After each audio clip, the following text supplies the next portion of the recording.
दोस्तों, अपने घर के मंदिर में पूजा तो करते हैं ना आप। और पूजा करते समय दीपक जलाने का नियम जरूर ही आपको पता होगा। तो जिस दीपक को आप भगवान का नाम लेकर जलाते हैं, कहीं वो दीपक कुछ गलत संकेत तो नहीं दे रहा है आपको? क्या आपके दीपक की बाती पूरी जल जाती है या फिर उसमें घी और अधजली बाती बची रह जाती है? और कहीं आपके दीपक की बाती पर फूल तो नहीं बनता? और तो और दीपक की बाती पर फूल बन जाने का क्या मतलब होता है? तो क्या आप जानते हैं कि दीपक की बाती का पूरा जल जाना और बच जाना क्या संकेत देता है? कहीं आपके जीवन की सभी परेशानियों की वजह आपके जलाए हुए दीपक से तो नहीं जुड़ी हुई हैं? कहीं आप पहले से जले हुए दीपक में तो बाती नहीं जलाते? और क्या आपके पूजा का दीपक पुराना है या नया? आखिर कितने सालों से उस दीपक का इस्तेमाल कर रहे हैं आप?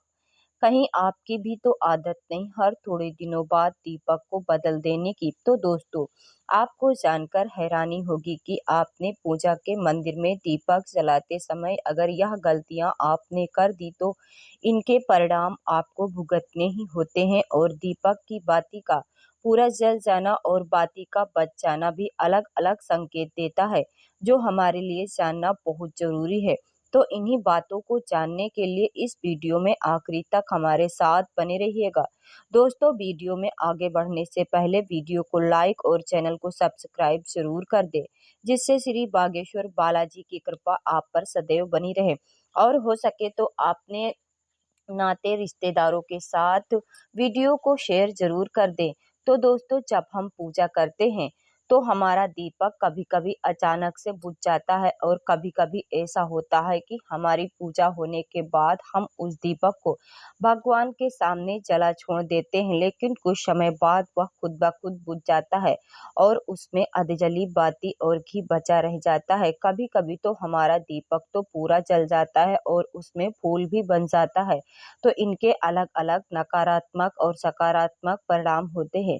तो सबसे पहले ये जानते हैं कि अगर हमारे दीपक में फूल बन रहा है तो इसका सीधा मतलब है कि भगवान ने हमारी प्रार्थना को स्वीकार कर लिया है और वह हमारी पूजा से प्रसन्न है, और इसका संकेत वह बाती में बने इस फूल के माध्यम से देते हैं। अगर आपके घर में दिव्य शक्तियाँ मौजूद है और आपके साथ-साथ वो भी ईश्वर की पूजा में अपना ध्यान लगाती हैं, तो आपके दीपक की बाती में एक से ज्यादा फूल बनते हैं और कभी-कभी तो साथ-साथ किसी भी देवी देवता का रूप भी दिखने लगता है। तो अगर आपके दीपक में फूल बन रहा है तो आप सच में भाग्यशाली हैं। और इसी के साथ दीपक जलाने के भी कुछ खास नियम आपको जरूर जानने चाहिए।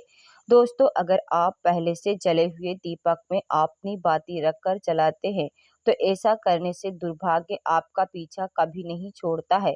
अगर दीपक में पहले जली हुई बाती की राख या फिर रुई और कलौंज है और आपने अपनी बाती उसी में रखकर जला दी, तो ऐसा करने से भगवान आपसे प्रसन्न होने की बजाय आपसे नाराज हो जाते हैं और आपको इसके बहुत ही भयानक परिणाम देखने को मिलते हैं। आपके बनते काम बिगड़ने लगते हैं, आपके तिजोरी का धन खर्च होने लगता है और आपके धन आने के सारे रास्ते बंद हो जाते हैं। तो हमेशा यह ध्यान रखें कि जब भी आप दीपक जलाएं, आप हमेशा साफ सुथरे दीपक का ही इस्तेमाल करें।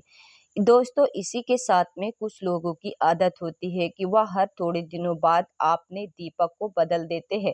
तो इस पर गुरुजी का कहना है कि आप जिस दीपक को में पूजा करते हैं, आप उसको कभी मत बदलिए, आप उस दीपक को सिद्ध हो जाने दीजिए। जब कोई दीपक रोजाना भगवान के सामने जलता है, तो धीरे-धीरे वक्त के साथ वो सिद्ध हो जाता है, भगवान की सकारात्मक ऊर्जा उस दीपक में आ जाती है।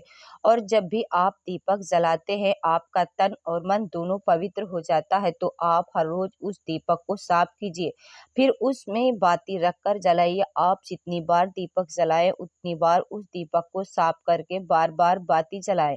लेकिन अगर आप गलती से भी उस दीपक को जलाते हैं तो आपकी तरक्की में रुकावट आ सकती है। तो गुरुदेव का कहना है कि आप अपने दीपक को कभी भी मत बदलिए, लगातार 10 साल 20 साल तक आप उसी दीपक में लगातार बाती जलाइए। इससे आपका दीपक सिद्ध हो जाएगा और आप इसका चमत्कार अपने घर में भी देख सकते हैं। अगर आपके घर में कोई रोगी हो, बीमार हो या किसी का बुखार नहीं जा रहा है, तो आप इस दीपक को थोड़ी देर के लिए किसी पानी के बर्तन में डाल दीजिए। अब उस रोगी को ये पानी पिला दीजिए। 10 से 15 मिनट के भीतर उसका बुखार उतर जाएगा। वहीं अगर आपके घर में किसी को नज़र लगी हो या फिर आपके व्यापार में किसी को नज़र लग गई हो, आपका धंधा अच्छे से नहीं चल रहा है, तो भी आप इस दीपक को तांबे के बर्तन के भीतर पानी में भर कर उसमें डाल दीजिए और रात भर के लिए छोड़ दीजिए। अगले दिन सुबह पानी का छिड़काव आप अपने घर में और अपनी दुकान पर करिए। ऐसा करने से आपको साफ-साफ परिणाम दिखाई देंगे, क्योंकि जब हम लगातार एक ही वस्तु का प्रयोग अपने पूजा में करते हैं, तो वह वस्तु शुद्ध हो जाती है। भगवान की जो ऊर्जा होती है, वह उस वस्तु में समा जाती है। तो कभी भी अपने मंदिर के दीपक को बदलने की गलती ना करें दोस्तों। अगर आपके मंदिर का दीपक टूट जाता है या फिर खराब हो जाता है या खंडित हो जाता है, आप तभी उस दीपक को बदल सकते हैं, लेकिन फिर भी आप उस दीपक को न फेंकें, बल्कि इसे अपने घर में संभाल कर रखें, क्योंकि यह भगवान की सकारात्मक ऊर्जा का भंडार होता है।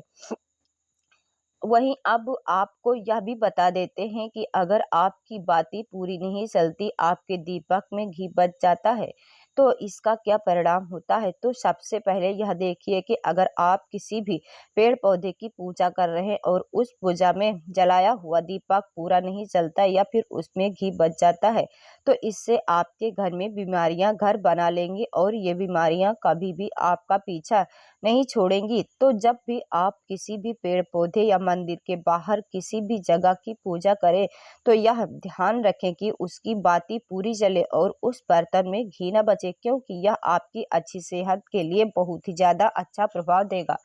वहीं आपके घर के मंदिर में दीपक की बाती पूरी नहीं जलती या पूजा करते समय दीपक बार-बार बुझ जाता है, तो ज़रूर आपके घर में नकारात्मक ऊर्जा का वास है और यह आपकी पूजा में विघ्न डालने का काम करती है।